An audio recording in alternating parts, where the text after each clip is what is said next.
go. Follow the flow of info. Plant the seed in the feed. Create the world you believe. Follow the algo. Follow the algo. Follow the algo. Follow the algo.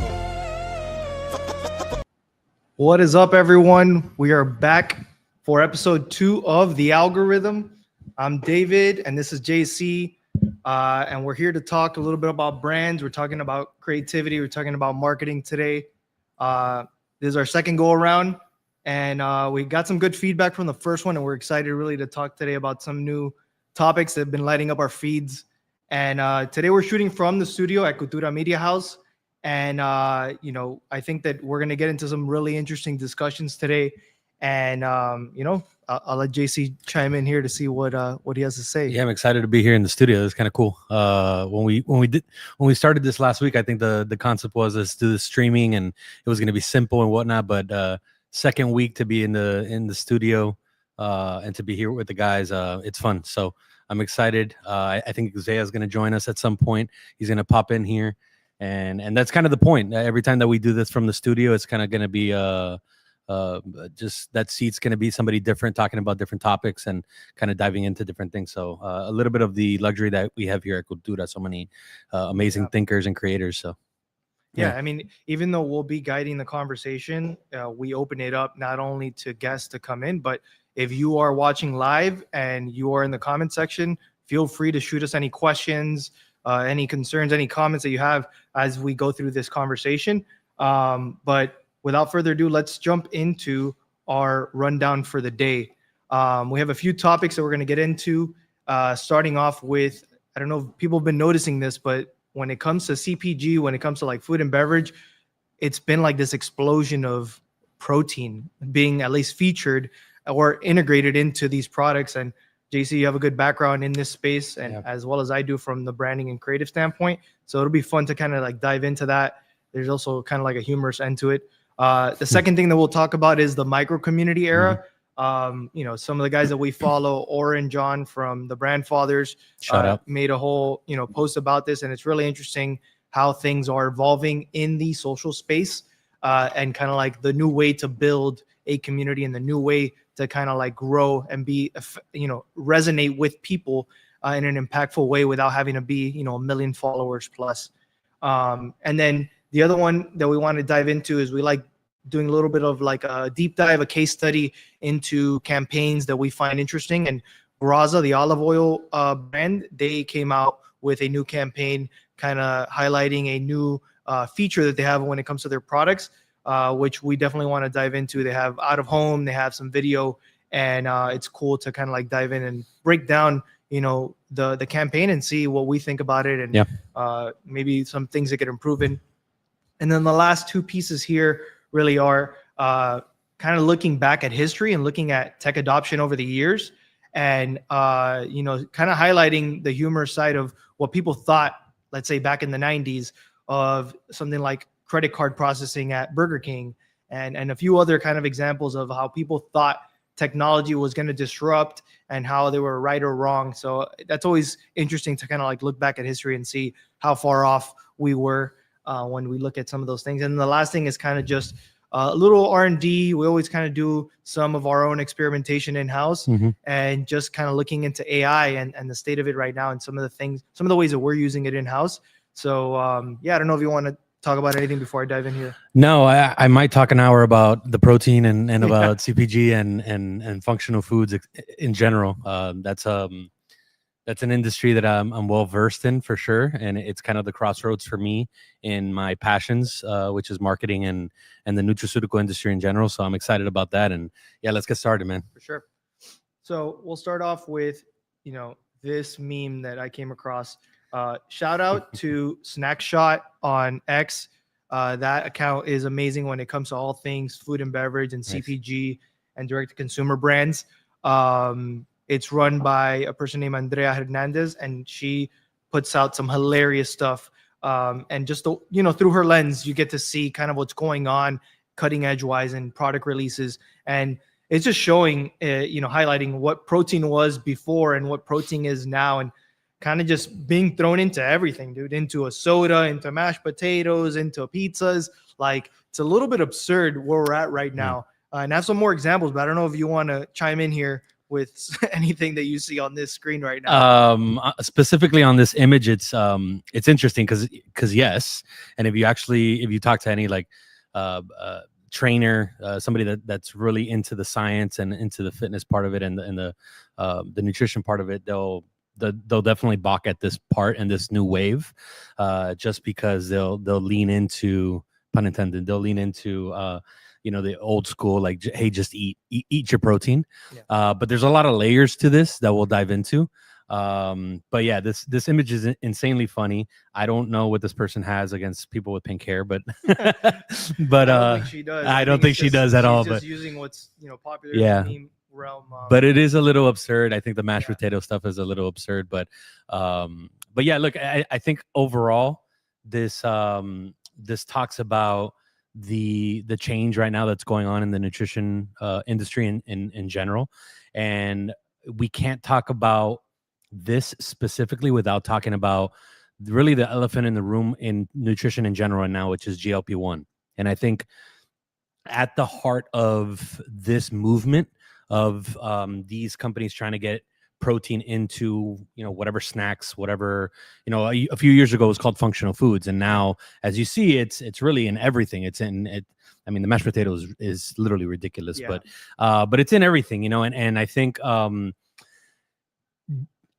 if at the core of what GLP-1 is and what it does to the body, and specifically what it does to the metabolism, once you're on GLP-1, like, you're going to start eating less. It's just kind of one of the some would say side effects, some would say drawbacks, but it's kind of one of the positives of it. It's like, it's going to help you regulate your caloric intake. It's going to help you regulate the amount of calories that you're getting in.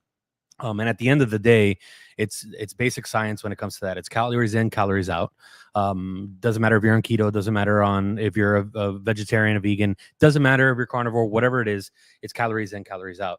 And at the end of the day, when you are unable to take in calories because you're just not hungry, because if you talk to anybody that's on GLP-1, and by the way, GLP-1 being Ozempic and Manjaro and all these, Thanks for clarifying. I know some people might Main not, Street, when you are on that hormone, you'd eat less. You're just less hungry. It's literally attacking your hunger, your overall hunger. And I think that this is an exact kind of repercussion of that in the industry. Like, people are companies are acting on this. They're realizing that people are taking in less calories, and they're basically just trying to pump protein into anything that you eat because you're just going to eat less. So therefore, you have to listen. At the end of the day, you got to have protein. Like, protein is, to be able to build muscle, you got to have protein. It's one of the most important things in your diet and nutrition. And people are trying to get it in any way, shape, or form, and companies are realizing that. And if you're going to eat 1,000 calories because you can't eat any more, might as well try to get your protein in different ways. Now, is it the most ideal way? No, but I think this is just a reaction from companies, and kudos to companies to kind of jump on that bandwagon. It does get a little bit ridiculous, but I kind of I like the idea, and I like the fact that in nutrition as a whole, we are embracing and optimizing our protein. And I think that this is just speaks to an overall market shift that's happening right now in the industry. So kind of like one of the comments here from Carlos is he says, I heard you should eat carbs at night.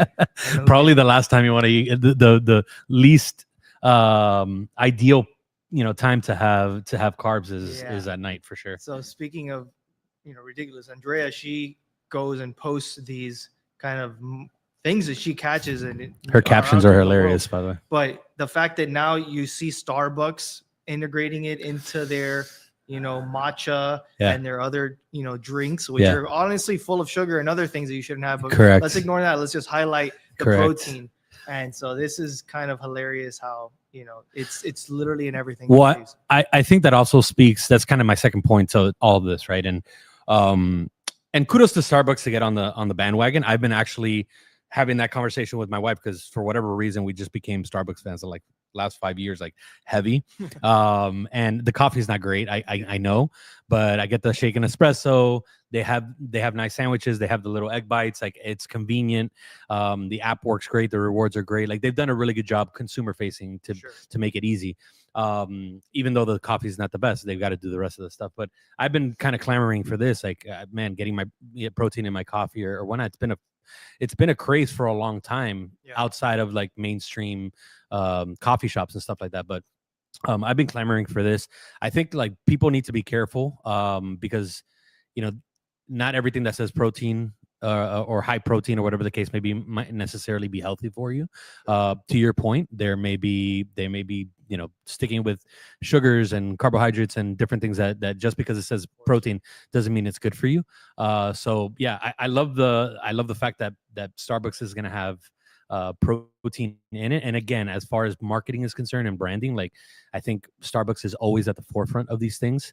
You know, when a couple, you know, years ago, 5 years ago, 10 years ago, whatever, when the whole rewards program and everything was kind of starting to roll out and really become big, they were on top of that. They were at the forefront of that. So as a company, they've been at the forefront of a lot of these things. And I think they're showcasing it right now. It's a leg up. Like, Dunkin' doesn't have this. And, you know, it's just an easy way to get your protein. So I'm a big proponent of this. And they're doing it really cool too, because they're doing it in the cold foam as well, which is not just the milk. So they have, I assume this is something with Fairlife, because Fairlife has a specific distilling process that helps them get more protein in the milk. That's why they have and we'll talk about this with a little bit later, but that's why they have the high protein milk. I don't know if you've seen like the high protein Fairlife milk. It's all in the distilling process and how they kind of like distill or filter the milk. Not distilling, it's not a alcohol. Filter the milk, but Starbucks is taking it a step further, and they're doing it in the cold foam too, which is really cool application, which I think is interesting. So nothing, man. It's just, to me, it's just more industries, more areas to brand and market, and I love it. There's going to be a lot of companies now coming out with like protein cold foam and all these type of things, and I'm a big proponent of it. I do love it. I would just caution anybody, you know, just make sure that you're, again, looking at the labels always, because we are on the marketing side and we know how you can finagle nutrition labels and how you can finagle claims and different things like that. That, you know, this market is specifically like nutraceuticals, etc. Like, they're not necessarily regulated by the FDA, so claims can go wild. So just be careful of it. But I do love the whole protein intake. Yeah, and so here's another example that she shares, and it's a protein jam. Like, it's Bam Jam, and it says protein packed fruit spread. So it's like right at the forefront. It's being like led with, and it's showing you as a call out. Like, all of these have that little call out, so that you can kind of see that it has X amount. And so it's going across the board. And then the last example here is in honey mustard in sauce. So I mean, it's not much, 4 grams, but I mean, you're not really consuming a lot of it anyway. So technically, there shouldn't be any in it, in my opinion. But I guess, you know, they're trying to squeeze it into everything just for the sake of, you know, leaning into what you're talking about. And we don't have it here, but Aldi's, we were actually talking about Aldi's the other day. Big fan, by the way. Anybody out there, huge fan. But Aldi's has, and I don't know if this is super mainstream yet. I haven't seen it at Publix, at least. But Aldi's has protein tortillas. So like the low carb, I know Publix has the low carb tortillas. There's a couple companies that do it, but they have, on top of that, it's low carb tortilla, but protein tortillas. And each tortilla has like 10 or 12 grams of protein. Now, that seems like a small amount, but you know, if you're adding that into your day throughout, you know, your different meals or whatever, that's a big tortillas. I'm sure probably have like 1 or 2 grams of protein. So again, I'm a big proponent of this. I think it's a good route. Branders are going to brand and marketers are going to market, and there's going to be a lot of claims out there that are BS. So, you know, watch out for it. But yeah, I do like the trend. The one thing that I think it's going to lean into, and other like associated trends that I'm starting to see, is you see supplements like creatine and the new form factors like gummies. I feel like we're not that far off from more products including things like creatine in them. So the thing is that with all these movements is making a decision as a brand whether to completely repackage or promote something with protein as the face of it, and what the lifespan of that is before it either gets saturated or no longer cool or effective. Because we went through the era where people would call out trans fat and they would call out other little things on packaging, and now you don't even hear about or the it. keto, Yeah. the high fat. So I always am wary of those things. I'm like, are we just jumping on a trend for the sake of doing it? Or is it, even if you do you have a plan to, phase it out, or know that shouldn't be your entire identity, in my opinion. Like, unless you are strictly in the supplements world and you're like trying to feed people protein because they're going to you for that. I mean, I'm not looking for protein in my jam or my honey mustard, but I guess we'll see how this all pans out. It's really interesting to study these things. I think that is a little bit, we're on the edge where it's hitting a peak, right? And now we're going to come back to reality in the next couple of years and see how many brands really like lead with it the way that they do. Yeah. Again, coming from the nutraceutical industry and knowing what I know, and also specifically coming from the health and fitness industry, diet is 80% of it. Your fitness is the other portion. Let's say it takes you to like get 1%. Supplements are about 1% of your diet. Okay, and your lifestyle. They are there to supplement something. Supplements, functional foods, whatever the case may be. Now, again, I think specifically in this trend, and most of these, like you said, like the fats, the trans fats, all that type of stuff, usually trends. I think protein, and specifically creatine, by the way, is not a trend. These are things that are studied.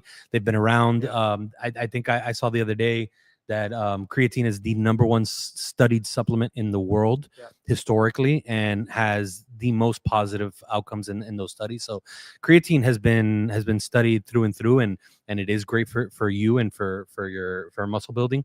Also, it's a nootropic, but I don't see this necessarily as a quote unquote like trend.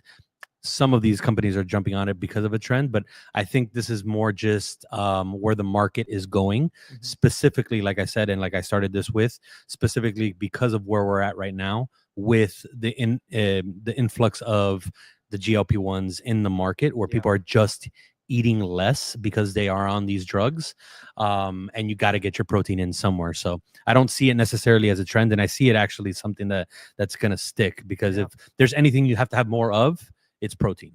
Like, for sure. And before we wrap up on the topic of protein and just in general, like these call outs and these trends when it comes to packaged goods, is that they've been around for a while, but creatine was almost exclusively positioned at people that were either in the bodybuilding industry.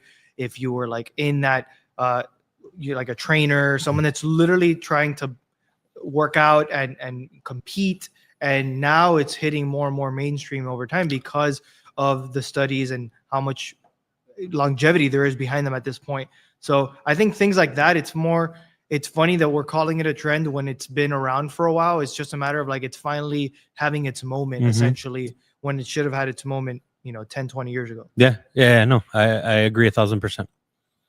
So moving on here, the next topic is the micro community era, right? And this was that conversation, this carousel that Oren kind of put together, and kind of positioning it like, hey, you're not getting as many views these days, mainly because there's a saturation of people on social media, new accounts. It's just more people are on it, more people are creating, more people are consuming, but that means that there's only so much room on your feed for these platforms to serve a new piece of content. They can't add a new slot.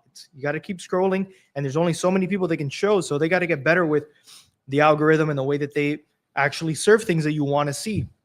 So to his point here, he's talking about, it's really about finding your niche. It's about having that unique combination and serving a very specific audience. It's no longer about being for the masses and trying to just be viral. His point here about 1,000 listeners for a podcast can change someone's life.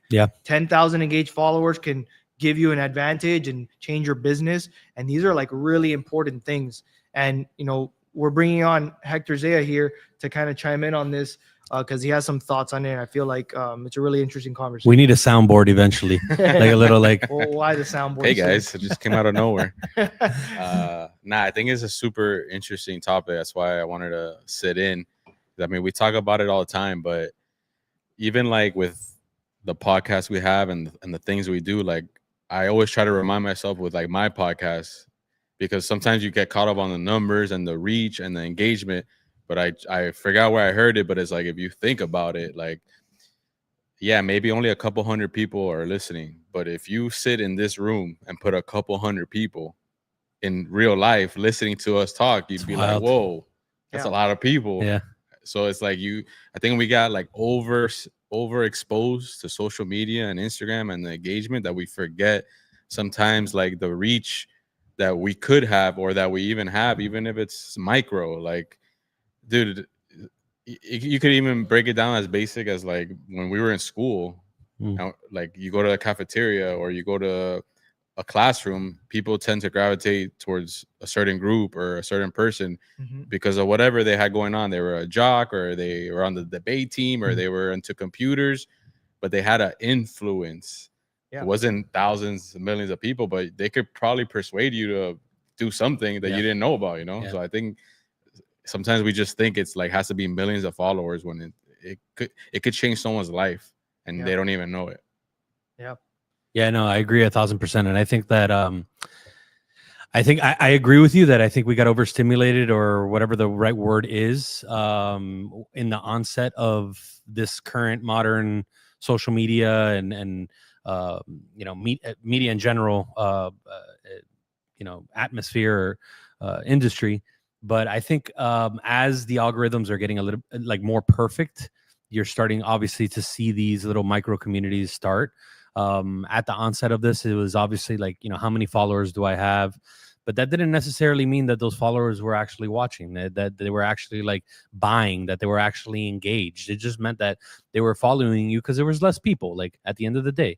Now, being so many people and being so many people in this space, it is about like engagement and moving people and people little by little building that community that we always talk about here. So I loved this post specifically. I loved these guys specifically. You guys turned me on to the brand fathers, and they really are that. They're the brand fathers. I love them. They're our age. Like they get it. They understand it. And I think that, and we see it too, right? Because obviously on the agency side, you have that always lingering over your head, outside of like the digital media side that we have, but even on the agency side with clients, like we have that always lingering over our head of like, hey, the followers or the likes or the this or the that. And you gotta, with the ever-changing algorithm, the ever-changing landscape of social, you got to continuously communicate to these clients. We just had that conversation today with a potential client. Like, it's about building the grassroots, like the actual engagement, the actual people that are following you because they want to see your content, not just because you put up one good post one time and they followed you because, they just followed you. It's like it's that consistent engagement and that consistent buy-in. Like you said, the influence when we were growing up with people in our school. Like, I think that's definitely the route we're going. And I think that it's the communication. It's also like just understanding where we're going with the algorithm, AI, etc. Like these things are getting smarter by the day. And it's really just about putting out the content that you want to put out, that you feel comfortable putting out. And that really resonates with you, that's organic to you, because you're gonna find your tribe vibe. What is it? Tribe vibe. Junior always says it. Your vibe attracts your tribe. And it's the biggest truth, man. You're gonna find that tribe. Like the tribe's out there. Just speak your truth, be organic, and you'll find it. So. Yeah, and I think that the interesting part is that each one of us, you could probably open up our feeds and we'll get served something different. Some things will overlap, but heck, we'll probably have more things in the combat sports front, on the music front. Mine might be more on the basketball front, on the design front, and like we each will have our own little pockets of being served content and people that are focused on or creating content in that realm. And that's really and especially if you talk to like kids, you're like, they'll talk about people that you've never heard of. Yeah. Yeah. You talk about, and you know, you go into, we were just talking about that prospective client, and they're in like the luxury goods Yeah. space. Like, I'm sure that that's an entire different world. They're probably getting served people that are talking about textiles in Italy, or like some crazy, you know, Fine wines. fine. and- Yeah. Like, it's a different category and different interests, really. And the algorithm reflects that. And so the reality is that those people are probably speaking directly to who they need to be speaking. They don't need to speak to us to be effective if we're not their audience. Before, it was like everyone tuned in to a late night show and you knew that they were tuning into that. And now it's like the exact opposite. Yeah. It's like, it doesn't matter. Everything's on demand. You get served what you're looking for, essentially.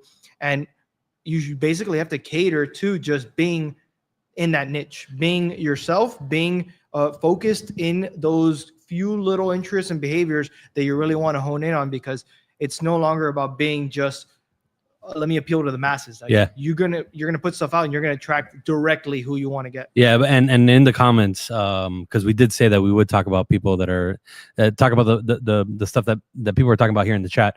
You know, Carlos says it specifically, and we talked about this yesterday actually. The hurdle right now is, how do you communicate that to future advertisers? Yeah. How do you communicate that to people that want to sponsor, that are investing in the media and the content that you're putting out? Yep. Because traditionally it has been, how many likes does it have, how many views does it have, Size of the audience. what is what is that, you know, and it is turning into more, what is the engagement, what are you moving the needle with your content, right? Are people buying? And we saw this, you know, we talk about micro communities. Actually, I was thinking about this earlier, and we were trying to think of, like, you know, micro communities and Legends of Date, you know, and that's a really good one, just to plug in somebody, you know, to plug in a brand that's in house. Talk about a micro community within the Marlins community and within the South Florida community. Yeah. Specifically nostalgia, specifically Marlins as he started out. But we had that one run with the merchandise, and the merchandise flew off the shelves, and he posted one time, you know, and it's that micro community that he's built. And I think it's really important. How do you, and I think this is the hurdle that agencies have moving forward. This is the hurdle that creators have moving forward. And again, we had this meeting yesterday on the digital media side. It's like, how do you translate that to the advertiser? How do you translate that now? Because this is going to be more and more the conversation that people are going to have with sponsors and advertisers, because advertisers are going to see the numbers go down. They're already going down. The views and whatnot are already going down. Even to the big dogs, they're going down. So how do you have that conversation, and what are the points that we needed to be talking about? And I know we know it's the engagement, etc., but that's really the hurdle that people are going to be coming across nowadays. But I think there's a double-edged sword, because like we talk about micro communities, and like you said, like the Legends of Date within the Marlins, within baseball. But dude, like you talk about like my algorithm, I get a lot of jiu-jitsu videos, right? But now I'm starting to notice that it's not that I'm just getting jiu-jitsu videos because I train. I'm getting jiu-jitsu videos of like 40 to 50-year-old men who train how to That's prevent funny. injuries. That's funny. You know, like specific, like their content is, yo, we're old, we're trying to roll with these young guys. Like, there's things you can do to prevent injuries, things you can do to make sure your training lasts for years. So it's like, and then within those you see like sponsorships and advertisements for a that. brace, for this or that. So and I've even seen bigger brands start to, where I forgot what it was. It was some guy giving a tour of his home. He's like he creates content about being a dad and being an entrepreneur. And I'm seeing him do this video about a tour of his house, and then all of a sudden I see it's an ad for Geico home insurance. But he's a very specific, you know, he's not a crazy amount of followers, but I think brands are starting to notice, like, oh, if you get specific enough, I can target these micro influencers or communities and appeal to that, because now you're hitting a certain demographic, like a young father entrepreneur that is thinking about home insurance now because he's getting older and he's like, I gotta be an adult. Yeah. So I think like the micro communities is like, you can have 5,000 followers and do work. Yeah. 'Cause those 5,000 loyal followers. Yeah. No, I mean, the reality is that now it's especially larger brands, those budgets were allocated. They were going to these larger media companies, the broadcast spots, the billboards, out of home, you know, stuff like that. Yeah.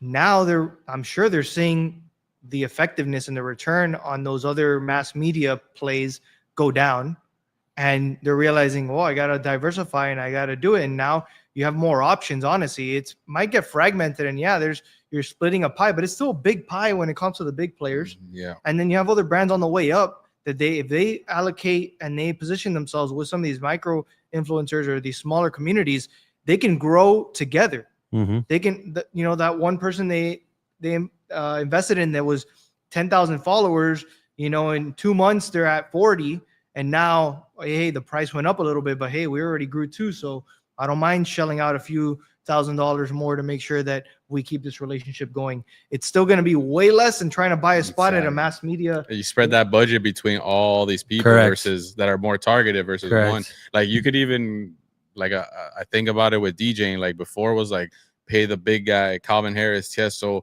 $500,000, $1 million to come to your club. You're gonna sell out.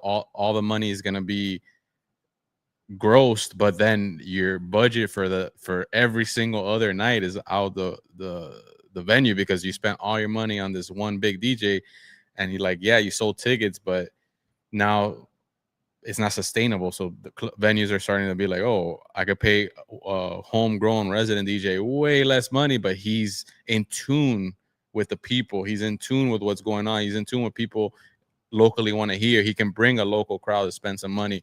If you do that enough times, your margins are better over time versus like, let's just pay the one guy to come and have a crazy amount of attention. Yeah. But then what happens after? Yeah. And I think that gives a leg up to really the brands that we dive into, which are those medium-sized brands that still have budget restrictions, still like they need to kind of nickel and dime here and there. And I think it gives a leg up to those type of brands to be able to like dive into these micro communities, these micro influencers, these, you know, people that really do have impact, but are not necessarily top dollar, you know, not necessarily requesting the, you know, $10,000 every 3 or 4 videos type deal. You know, it's like that's a really big leg up for these type of brands, these smaller and medium sized brands, as we get into this micro community world. What's cool is that like I noticed with people that I follow that start doing like sponsorships or brand deals, like the community almost like they'll support it no matter what. They'll buy whatever it is you're pushing because they're like, oh shit, you got a brand deal. Yeah. Versus like before it was like, oh, this guy with a lot sold out. Yeah, like or like, no, this is what you do. Like every month you do like a brand, you do like a curated video. Yeah. But with the like these micro influencers and communities, you're like, finally you got a brand deal. Like, let's go. I see that with I don't know his name, man. I'm gonna butcher it, but the Bob guy, the golf guy that I was showcasing yesterday. Yeah. Damn. Well, I'm gonna give him his respect, bro, because he's Carlos in the chat might chime in. Yeah, Carlos, can you please? Because he's a big golfer, but this dude, he you know, he does videos. He does his videos out of the car, or whatever. But his delivery is just spectacular. Bob does sports. Thank you, Carlos. Active listener there. Bob does sports. His delivery is just impeccable. Probably one of the best deliveries I've ever seen in this like short form, you know, vertical type thing. But yeah, man, he's now dropping brand deals. He's got 1.5 million followers, but they're super engaged. But you see his comments, man, it is insane. Just the engagement in his content. And I think like that's definitely the route, obviously. But you know, he started micro. He started very micro. It's golf. It's very specific. Golf and food really is like his two main things. And now he's got merch. Now he's got his own kind of brand, you know, line of hats and stuff like that.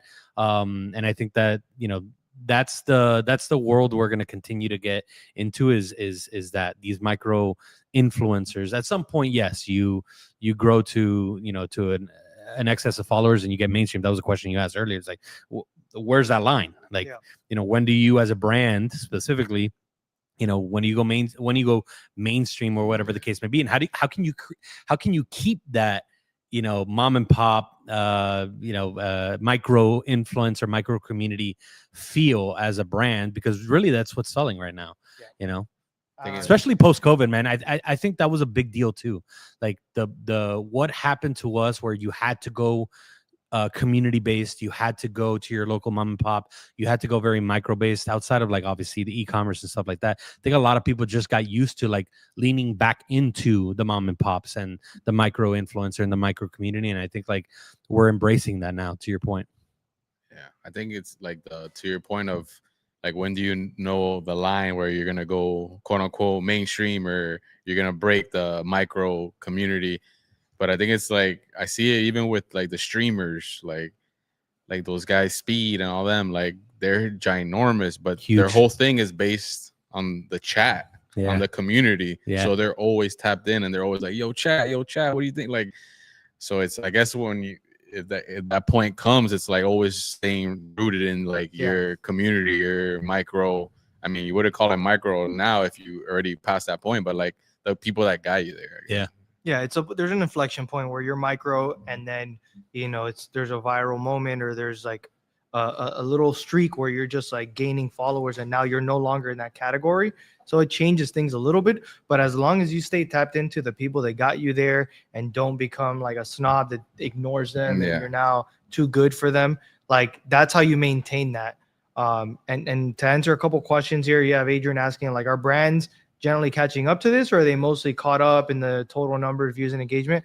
I think that just matters on the tier. Like the big brands are probably still caught up in that. You have more legacy people in power. The decision makers are still stuck on that kind of stuff. Super Bowl ads, man. People still investing in Super Bowl ads. Yeah, we were talking about Super Bowl ads. We would completely do an entire different approach to that than doing a Super Bowl spot. Imagine the amount of power that you can put behind the $8 million or whatever it costs now to have just a spot before creative or production. Imagine spreading that out over the course of a year, finding campaigns where you partner with influencers, do strategic campaigns in smaller regional areas, do segmented campaigns on social. Like, there's so much you can do now. The reality is, like, people wanted to do this across the board, just spray it out and make sure that it actually catches fire. Spray and spray, the man. reality now is you got to go dive into the roots, and you got to embrace the fragmentation that it is. Yeah. We have a fragmented environment where, how else you can dive deeper if you're a big brand? Fine. I have 1 million followers on my Instagram account, but follow me on Discord. And now you're like, you're going to share. Yeah. Well, now there's maybe 20,000 or whatever. Yeah. And you could really get super focused. And then you could do like a membership community if you want. It's text-based or something. Yeah. And so you could still find ways to get tapped deeper. And now you're fragmenting or segmenting out your entire follower base, and like the high intent, high loyalty ones, and then the ones that are just surface level, they just follow you. And that's really where it's at now. Like it's navigating that world. And then the last one here, not really related, but I feel like it's a fun one, is Valeria asked about, do you think Rugrats lost viewers when they did All Grown Ups because of the name change? Probably. I mean, that kind of goes, shout out Valeria, my wife, that kind of goes with it. It's like you have this kind of, Rugrats was like an institution. It was. It's like forever goated. Yeah. And then they're like, oh, let's bring it back. Let's see if we can touch the next generation. So, I mean, I don't know. That is a good question. That is a great question. I have no clue. Maybe. Sadly, I think that there are certain things that are time bound, and they live and die with a certain generation, because like I don't see too many people, even in our group, that like, He-Man. And you think about certain like cartoons and video games and comics that were popular in that like late 80s era, that no longer are as relevant. Like, we might be in their last hurrah. Like I don't know if like Gen Z or Gen Alpha is gonna like get on that and follow it, unless their parents really influence them, or like they follow that and they just decide to discover it and randomly comes back out of nowhere. But yeah, there are certain things that I think it's time bound, sadly. Yeah. So because it almost feels like they were like, oh, let's see if we can get the millennials that used to watch us back in the day when they were kids, but we'll do an upgraded version. But I mean, it's just it doesn't resonate as much when you're an adult. No, it doesn't. It's a different generation. But I will say that in my household, I am 100% throwing all the old school. Oh yeah, everything Plus. Star Wars, everything Marvel, everything old school, Full House, Fresh Prince. But I mean, that is Ninja Turtles. Yeah. Like, They got all those IPs, all those products, put them under one streaming service, and now we're like, oh, let's show it to our kids, Yeah. the originals. yeah. So Cool. All right. So jumping into the next thing, which is more on the creative campaign side and kind of like a really cool brand that's been coming up. It got really popular, honestly, on the D2C front. And they then got into retail. I actually caught wind of them through accounts like Snackshot. And they're known for this style of packaging and branding. Those bottles that you see here on the screen are plastic, actually. But what's in them is pretty good quality, and it's a higher tier price point. Like I think they start at like $20 for the bigger bottles and stuff. It's not like the cheaper bottles that you can get at your local convenience store. But I've seen them at Publix, I've seen them at other stores. They've gone full retail now. But so they listen to their community. They've been wanting to launch glass bottles because there is that whole thing, certain people want to stray away from plastic, and they feel like there's more of a premium and better quality when it comes to glass. So they made this campaign called Good in Anything. And this snippet from Real Chicago says the campaign title Good in Anything has developed with Graza's in-house marketing team. It was directed by Morgan Harari, I don't know if that's of Common People. It celebrates Graza's new glass editions of Drizzle and Sizzle by placing the brand's crazy fresh oil in unexpected vessels on its way to familiar plates. Think Cupid statue, IV line, even a soap dispenser before landing on fried egg salad and other things. So we'll chime in here and take a look at this video. Really quick 15-second spot. I don't know if the audio is playing, but you can kind of see here how it's positioning the oil in such interesting, unusual ways. I like that. And it's now the brand is like it's taking a step away from just being most prominently exposed to on their packaging, and now going into like ads and going into video and other things. And you can see it here in some of these out of home spots, like how it translates and how they did that in such a good way. Like it is a very simplified yet unique way, especially for something like olive oil, to be showcased. Like it's coming out of this tin, and it's being put on a really nice plate. So it's like two things, like something that seems like unusual or like very rudimentary, and then something that's like a higher end, well put together meal. And I think that they did a good job here of kind of showcasing this in a bunch of different ways and showing that like the brand is evolving. And so they evolved the form factor and the way that they actually communicate with their consumers now. So I don't know if you have anything to chime in here. No, I love this. I love the idea of brands that traditionally were in or products, sorry, that were in traditionally boring industries or sectors, if you will, because like there's nothing exciting about olive oil. And if anything, it's actually like olive oil's taken this whole very somewhat snobby like wine route in the last like 10-15 years of a very high end and whatnot, when really that's not what it is. And I love this. I love breaking the mold. I love taking risks like this again on an industry that's or a product that's usually very boring. And I love swinging like this for the fences. And it just, again, it goes to show you that there's flexibility no matter what industry you're in. There's flexibility to be creative. There's flexibility to be different. There's flexibility to showcase things in a different way. And yeah, this is I guess if we do the home run and strikeout thing like we did last week, this is a home run for me. I love it. I didn't know of the brand before. I only knew of the brand as you showcased it to me in the last couple of days as we were leading up to this stream. But I love it. And again, lean into this, right? If you are, and again, we had a conversation with a luxury brand earlier. If you are in traditional, like quote unquote boring markets and industries, look for what's different. Look for what the big players are doing, because usually the big players are just doing run-of-the-mill BS. They're doing the big over-the-top branding and marketing campaigns.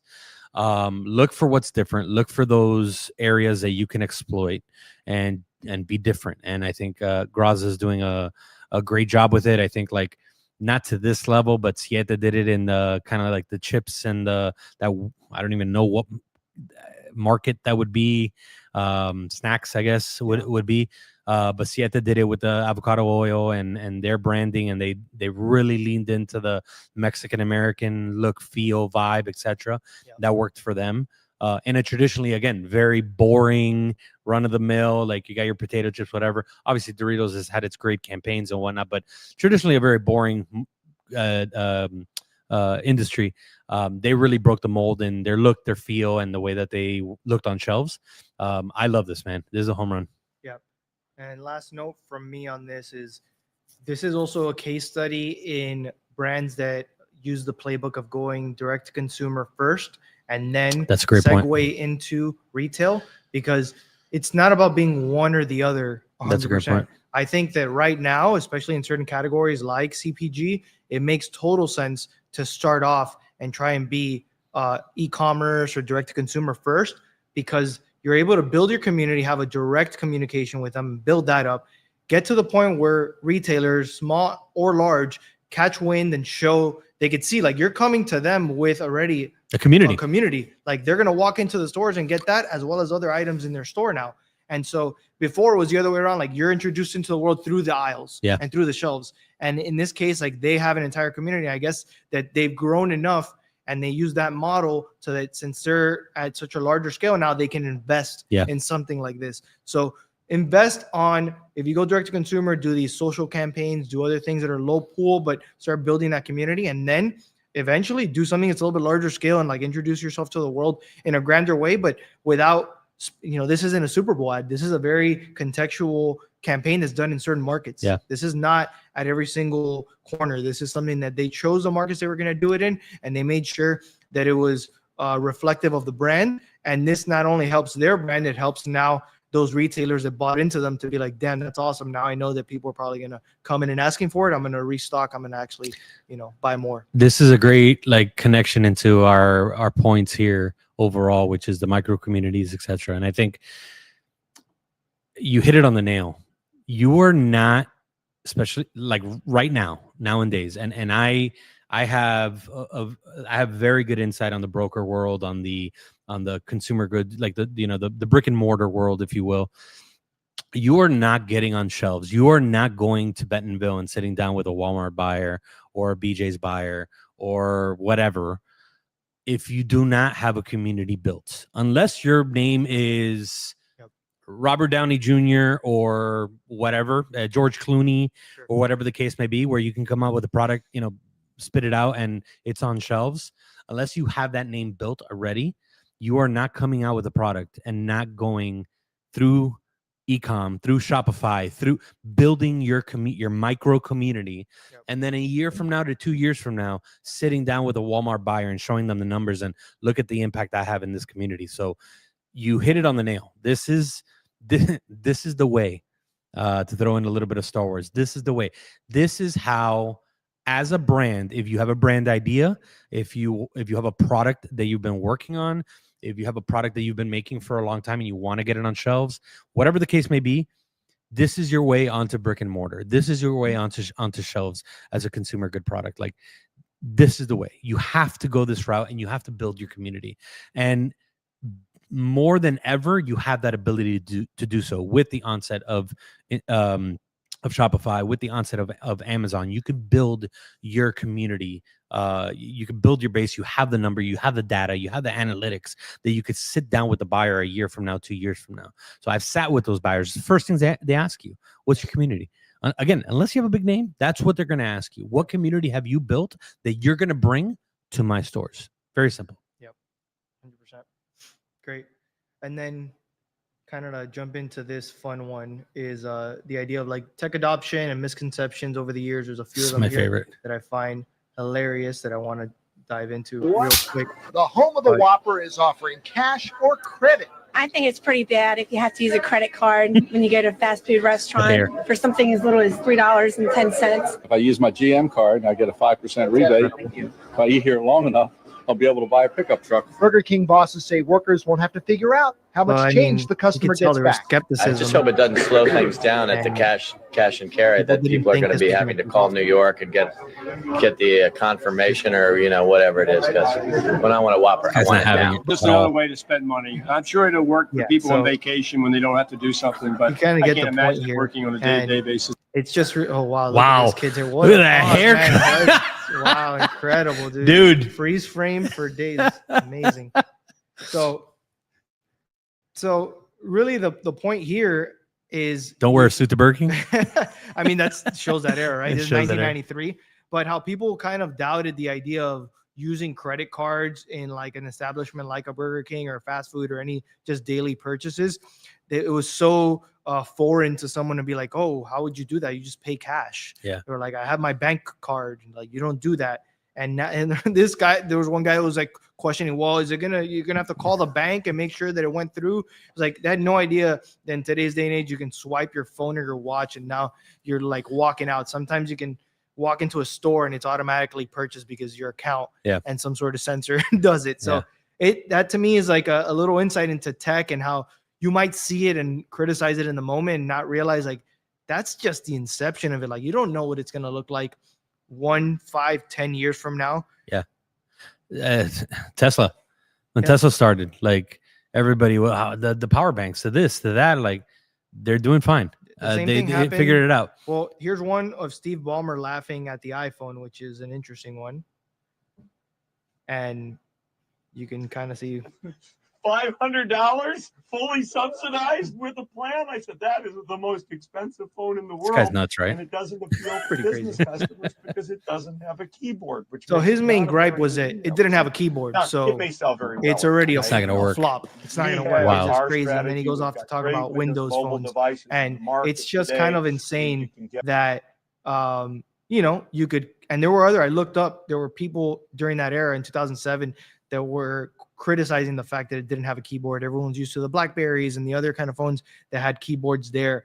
And they were just, not really having it. And then fast forward to today and like, touch screen is the norm. Yeah. And it's just laughable that it was something that they didn't realize was going to change. And they were in the middle of these moments that you don't get to see what's happening. And like this hype cycle is a really good illustration of it, because in one case it could be applied to technology as well as to trends on food and beverage, like we were talking about earlier. It's like you could see this peak inflation. I think AI is going through it now, where like you get people that are saying like we're gonna get AGI, and I feel like that's when you're hitting peak. Like this thing just launched, like we're just getting the kinks out of it, and there is a use case, and you can tell that it's being used. But the reality is like the people that criticize it and are doubting it from the beginning are not really seeing that, hey, you're just an iteration 1.0.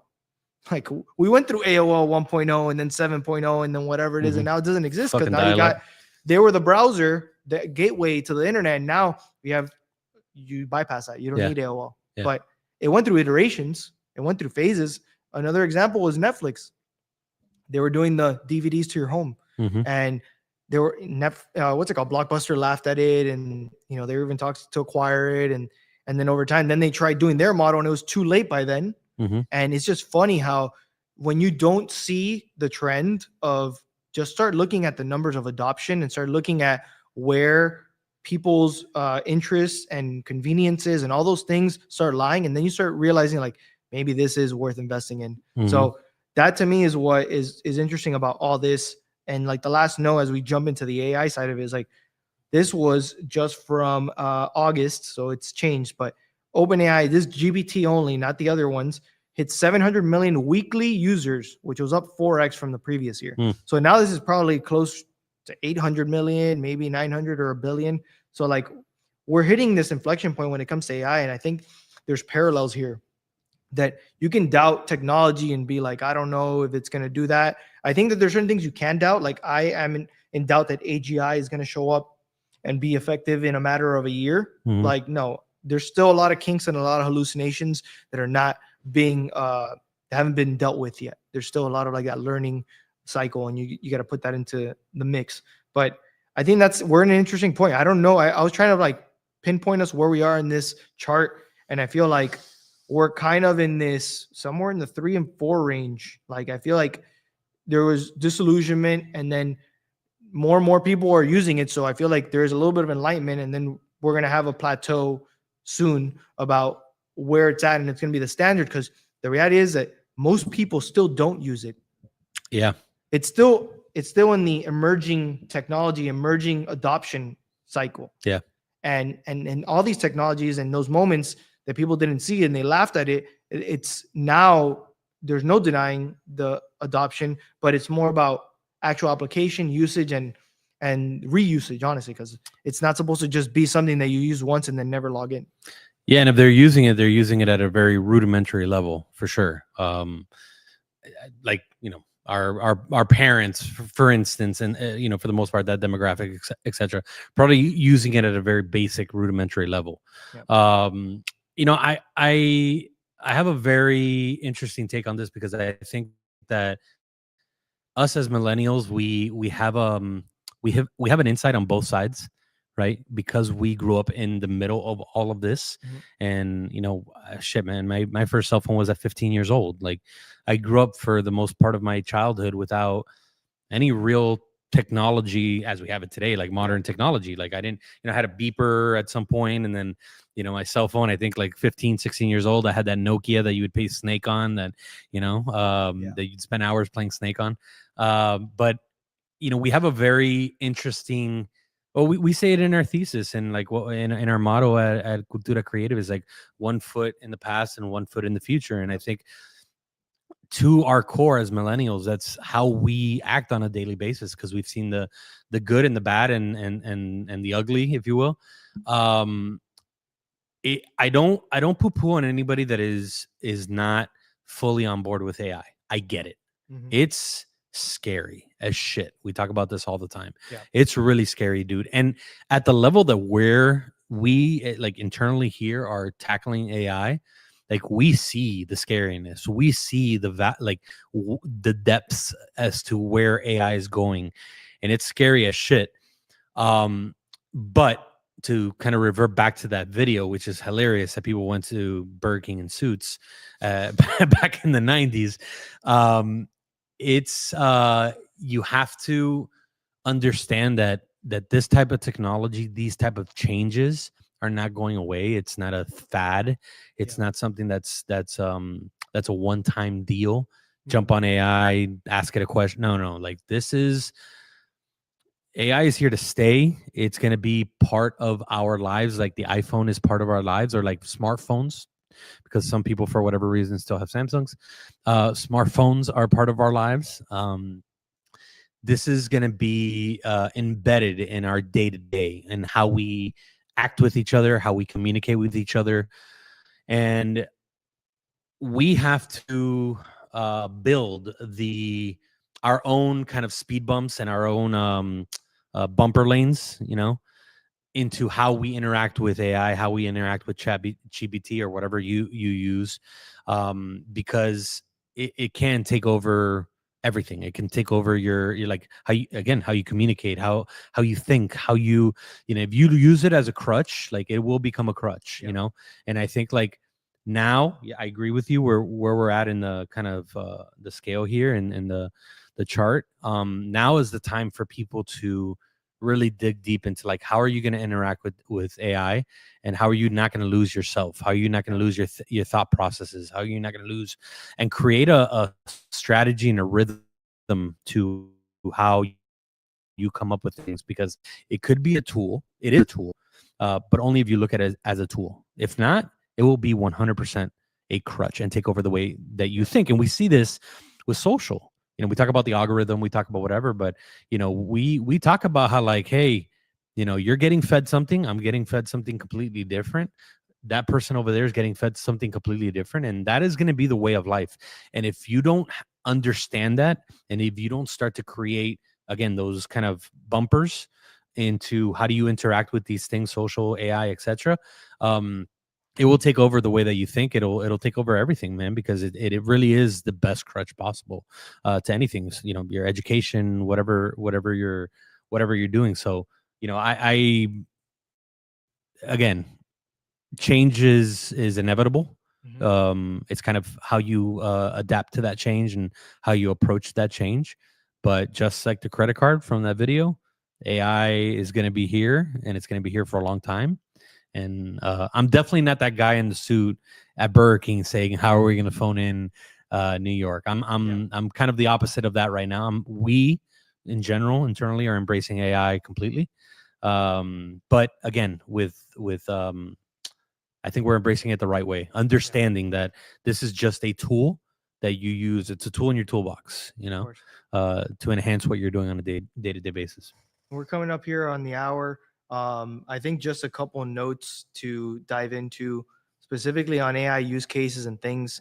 How do you make it work for you? That's funny. And yeah, being nice to the AI and not just. I'm super nice to my AI. Yeah. I mean, there's times where I'm not rude, but I'm more direct, like, show me more. Yeah. Like, hey, try again, like, but never in the like that. The only things I might say is like, hey, I don't like that at all. Like, do this instead. So you can give it direction. The whole thing is really about direction. These things it's machine learning. It's prompts. It's aggregating content, and it's finding ways to digest it and distill it and feed it back to you and doing the legwork of researching. It's still not perfect. There's still hallucinations. There's still things that you might have to double check. And you might even ask itself, hey, can you double check this? Because that sounds wrong. And so you'd still have to be the person who is there to double check it, make sure that you're not just taking everything it says at face value. As long as you view it through the lens that, hey, it just did a majority of the work that you're going to have to do from a research standpoint, from, even writing at certain things or ideating or structuring things. Now take that time. You gain that time. Now take some of that time back and like double check it. Take some of that time and double down and make sure that you are making sure that it gives you the right answers, that you're not just taking everything it says for face value. So to me, that's what it's all about. And it's really diversifying at this stage. It's still very much, some platforms are becoming very popular, but there's new ones that are coming out on a weekly, monthly basis. You don't know which ones are going to stick around. You can wait and see what's it worth to what's going to stick around and then adapt it. But as people that were more early tech adopters, we like being on the forefront, testing it out, saying like, hey, in reality, like this isn't there yet. Specifically when it comes to coding, talk to developers, but it's really not there yet. It's like, rudimentary. It's very much like a support. It's someone that can help you do pieces of it, but there's not a lot of people that are at a high level coding entire infrastructures. You can code a website. You can code a portfolio style website. It's pretty simple these days to do that. But when you start getting into technicalities and there's logic ingrained and there's certain features and functions that you want to like, ask anyone who's in IT and development. They'll tell you like, yeah, it's not there yet, but it is helping them. It's, I don't know, 20, 30, 40% there, maybe 50%, but nowhere near dethroning the experienced, really seasoned developers. So it all depends on your category and your usage of it. Yeah. No, I agree. I think to kind of like put an end bullet point to this, I think as an agency, very selfishly, we have used it to be able to do things that I think traditionally most businesses would have to, like, if you're a brand or if you're a business that's trying to market, etc. Most of the time you'd probably have to start building that marketing team in-house, and it'd take 4, 5, 6, 7 people to be able to do now what, as an agency and in the way that we're attacking it, are able to do. And I think like, your work and our work with specifically like Session and now being able to craft the communication, the tone, and be able to literally like hand over to the owners, like, this is how your business needs to talk, needs to communicate, like this is what we've created together. I think like in the past you weren't really able to do that and that be consistent throughout the business, throughout the company, at every touch point, at every communication point, etc. And I think now we're able to do that at a very, very quick rate that 5-10 years ago you couldn't be able to do. So again, the early adopters of it's not perfect at all, but embrace it, learn how to work with it, and yeah, that's that.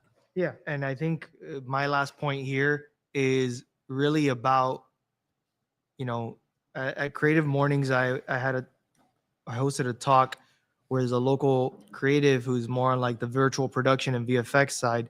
His name is David Turk. Shout out to him. He's done really amazing things, and he can show the power of. He did this manually, and then now he's integrating AI into his workflow. And his main point in his talk was about doing reps and range. So like, get your reps in, mess with the tool, experiment with it, and do different things with it, so that when that time comes, when that project comes where you need to apply it, you're not starting from scratch. Yeah. You've already messed around with it. You've already tried a few things. So it's easier for you to jump in and apply it versus, all right, let me get in the cockpit of this F-16 and decide, how do I fly this thing from the first one? Like, don't wait till it's time to go on the mission. Like, do some test runs, train, and then get to the point where like I'm ready to go because I've actually put in the work. And that's how I feel. For me, my tool of choice has been Midjourney. And who knows if that's the tool I use in 2-3 years. But for me, I've put in so many hours over the past now almost 3 years, and seeing the growth of that platform, how it's changed and it's stuck around. And there's also been social platforms back when I was doing social media marketing where those platforms don't exist anymore. There's, like, so you have to be weary of these things. You have to keep a pulse of what's going on. You don't have to dive deep into any of them, but you should at least dabble and see what's going on here. Peek in, be like, all right, cool. I'm going to keep an eye on it. When the time is right, start spending some more time. Always allocate some time for R&D. I think that's important. You shouldn't just go by your day, weeks go by, months go by, and you haven't even checked out what's new and what has like developed, or even if like certain platforms have added new features that you're like, damn, I didn't know now Figma I can build websites in, or Framer that is a website company now has a whole design section where you can like play around with it before you deploy it as a web page or a website. So these are all things that are happening. You got to keep a pulse of it, and you got to be able to, if you're not the person, find people around you, partner with people that can do that, because you will be left in the dust in the near future if you are not on the pulse of these things. Yeah, and it goes back to community, man. Like I feel so blessed to be able to be around you guys, and on a day-to-day basis, we're sending each other shit. We're sending each other new updates and things that are going on, and I think that's really important too. Like, make sure that you're in a community that's embracing this, or at least communicating about it, and able to stay on top of it, especially if you're in this industry, All right, I think that'll wrap it up for episode 2. Nice. Thanks, guys, for tuning in. We'll be back in 2 weeks. We do this bi-weekly at 4 o'clock on a Thursday. So stay tuned for that. We'll have a rundown of new things that we discover and want to talk about between now and then. Till then, follow us on social media. We're at Cultura Creative Co. on Instagram. We're at Cultura Talks on YouTube. If you're tuning in now and you're not subscribed, please subscribe. Till then, peace. Thank you, brother.